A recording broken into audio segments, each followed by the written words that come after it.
नमस्ते मित्रों, मैं पंकज आर्य, कार्यकारी संचालक कार्यवीर दल उत्तर प्रदेश।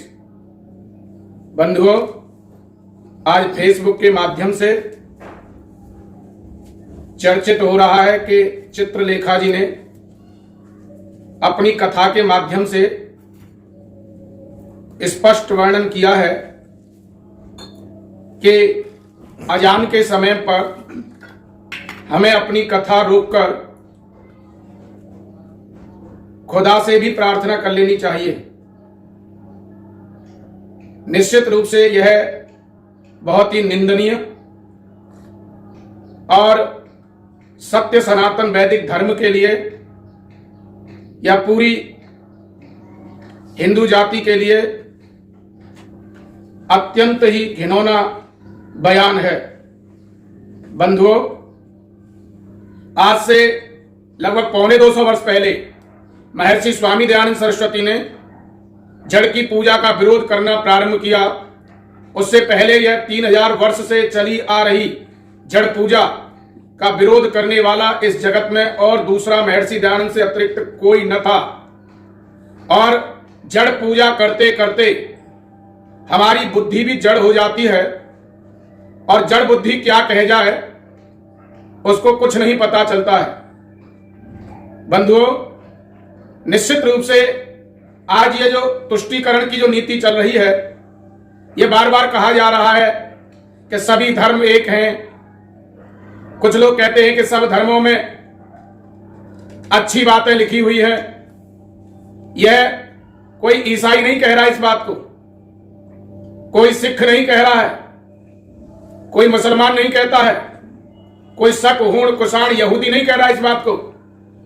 ये समझौता की बातें या भाईचारे की बातें केवल कथा कथित हिंदू कह रहा है। एक डॉक्टर साहब मुझे मिले, उन्होंने कहा कि सभी धार्मिक पुस्तकों में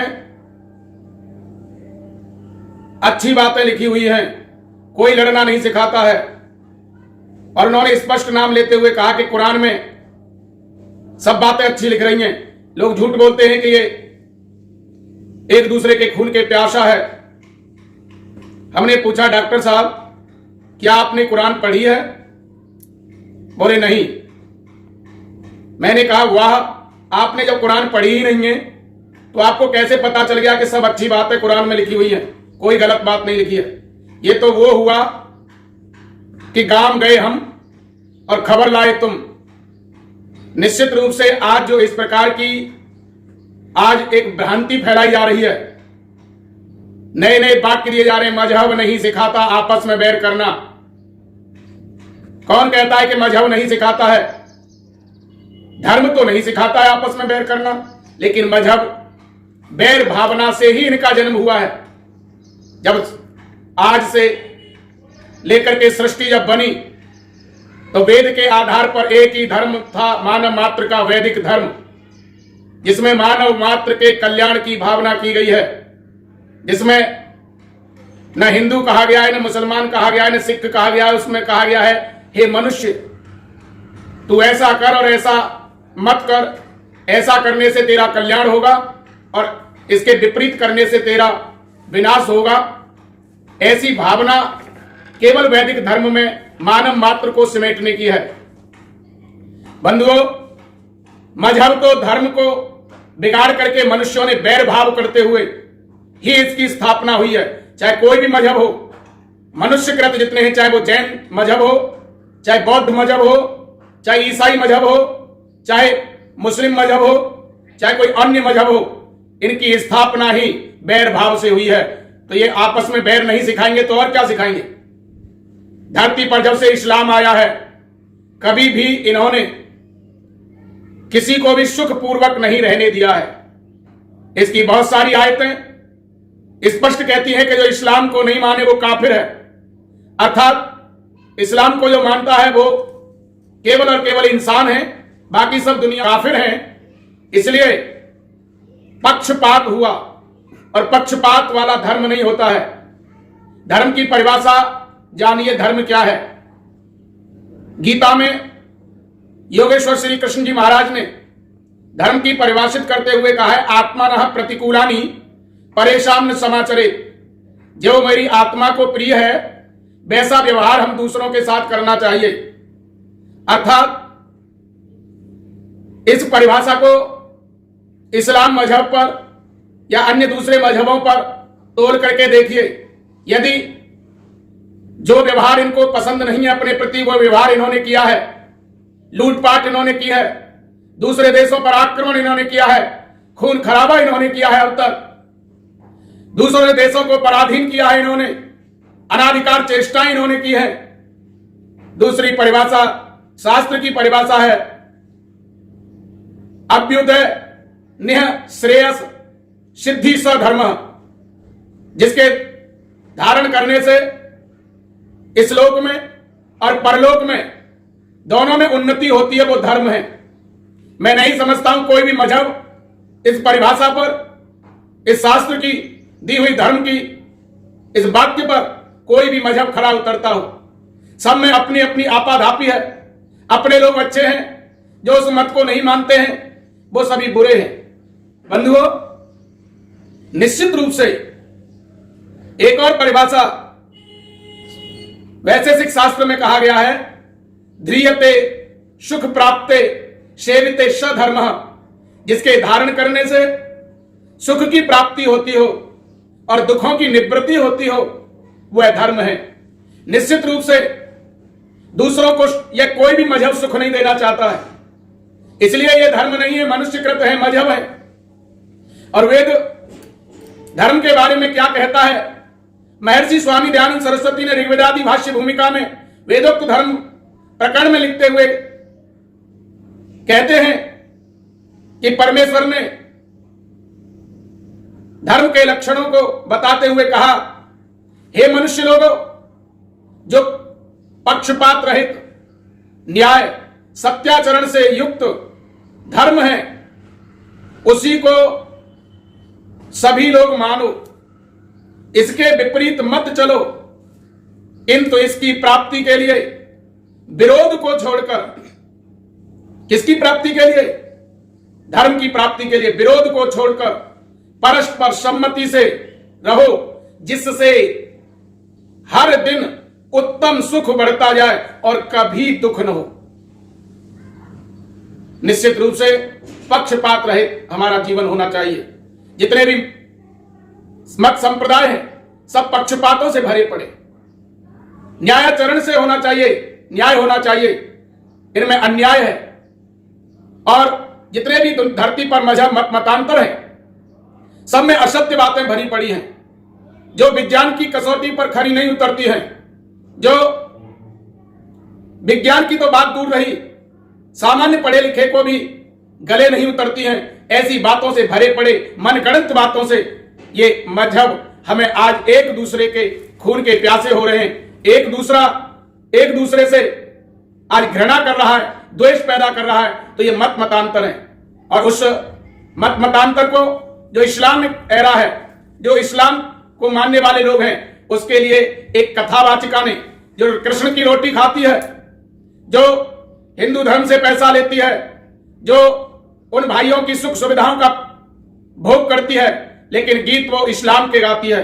निश्चित रूप से हम सबको, वैसे तो भागवत ग्रंथ ही अपने आप में न कराने योग्य ग्रंथ है, जिसकी कथा नहीं होनी चाहिए। क्योंकि जब भागवतकार ने ही कृष्ण जैसे योगीराज को चोर जार शिखामणि लिखा हो, रास रचाने वाला लिखा हो, जो योगीराज था जिसकी केवल एक धर्मपत्नी रुक्मणी थी, जिनकी एक संतान प्रद्युम्न थे, ऐसे चरित्रवान व्यक्ति को, ऐसे योगीराज को भागवतकार ने क्या क्या नहीं कहा। और सबसे पहले भागवत का जो प्रारंभ होता है वो एक बहुत बड़े असत्य से होता है, जबकि धर्म सत्य की स्थापना करता है कि उसको व्यास जी के नाम से, महर्षि वेद व्यास के नाम से कह करके प्रचारित किया गया है कि यह व्यासकृत भागवत है, व्यास जी ने लिखी है। बंधुओं, एक लेखक दो बातें नहीं कर सकता है। जिस लेखक ने, महर्षि वेद व्यास ने महाभारत जैसे ऐतिहासिक ग्रंथ महाकाव्य को लिखा है, उसमें जो श्री कृष्ण का चरित्र चित्रण किया है, उससे भागवत में जमीन आसमान का अंतर है। ऐसे कह सकते हैं कि महाभारत के कृष्ण अति उत्तम व्यक्तित्व हैं, तो श्री कृष्ण को भागवतकार ने निकृष्ट से निकृष्ट कोटि में खड़ा कर दिया है। जो जाति अपने महापुरुषों के बारे में, अपने भगवान के बारे में उसको निकृष्ट कह करके, उसको माखन चोर कह करके, उसको अनेक प्रकार के घिनौने से घिनौने शब्दों को कह करके, गोपियों के साथ रास रचाने वाला, महिलाओं के कपड़ों को लेकर के पेड़ पर खड़े होने वाला कह सकता है, कैसे कदाप उसकी उन्नति हो सकती है। इसलिए यह भागवत करने वाली चित्रलेखा, उसकी भी बुद्धि कहां ठीक हो पाएगी।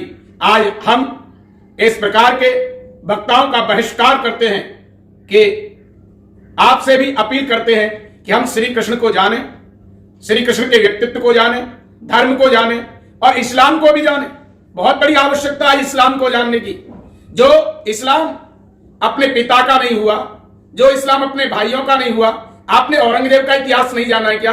3 भाइयों को जिसने मौत के घाट उतार दिया हो, अपने पिता को जिसने आगरा की जेल में डाल करके जेठ के महीने में भी आधा कप पानी केवल आचमन के लिए दिया हो, वह कहां धर्म हो सकता है, वह कहां धार्मिक हो सकते हैं। इस्लाम कोई धर्म नहीं है, इस्लाम एक आतंकवाद का आंदोलन है और सारी दुनिया को बेचैन करने का, सारी दुनिया को खौफमय करने का, सारी दुनिया से में अपना इस्लामिक राष्ट्र बनाने का उनका ध्येय है। यह कहां धर्म हुआ? यह कहां दूसरों को सुख प्राप्ति कराने का काम कर रहे हैं? कहां दूसरों को सुख दे सकते हैं? तो बंधुओं, आज इस प्रकार के वक्ताओं से आप सावधान रहो। यह वही है जो पहले भारत में कहीं करोड़ों मुसलमान नहीं आए थे।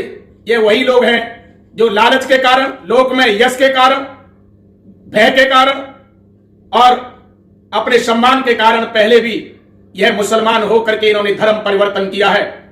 निश्चित रूप से ऐसे लोलुप लोग, ऐसे कायर लोग जो जानते कुछ नहीं है, जिन्होंने पढ़ा नहीं है, अपने आप को हिंदू मुस्लिम भाई भाई का नारा दे रहे हैं। भाई भाई समान गुण कर्म स्वभाव से होता है। एक गाय को काट रहा है, एक गाय को पूज रहा है। एक अपनी बहन को बहन कह रहा है, एक बहन से शादी कर रहा है। एक सर्वे भवन्तु सुखिनः की भावना कर रहा है, एक सबको मार करके ऐशो आराम करना चाहता है। जो जन्नत चाहता है वहां हूड़े चाहता है, दूसरे को दुख दे करके। कहां भाई हो सकते? लेकिन यह नारा राजनीतिक नारा है। यह नारा पद लोलुप लोगों का है, सम्मान चाहने वाले लोगों का है, जिनके जीवन में सदाचार है।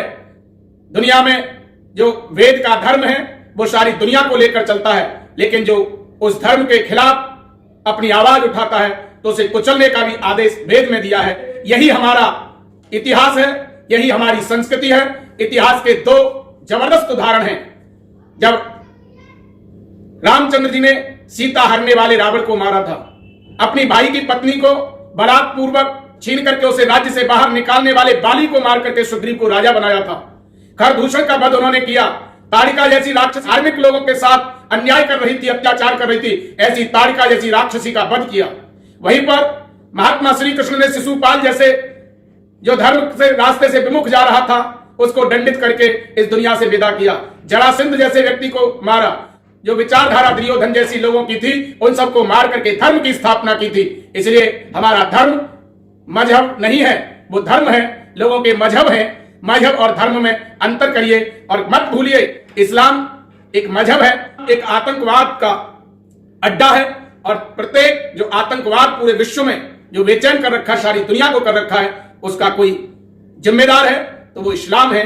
मैं इन शब्दों के साथ आपसे यही अपील करता हूं, अपने धर्म ग्रंथों को पढ़िए, धर्म को पहचानिए।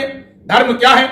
धर्म वेदोक्त धर्म क्या है? सारी दुनिया में हमारे इस वेदोक्त धर्म से ही लगभग 2 अरब वर्ष तक इसी धरती का, इस वेदोक्त धर्म का पालन करते हुए चक्रवर्ती राज यश, वैभव, ऐश्वर्य प्राप्त किया था। तब से ये मजहब चले हैं और अनेक प्रकार के मजहब चले हैं, संप्रदाय चले हैं। वैष्णव संप्रदाय है, शिव संप्रदाय है, मुस्लिम संप्रदाय है, जैन संप्रदाय, बौद्ध संप्रदाय, सिख संप्रदाय।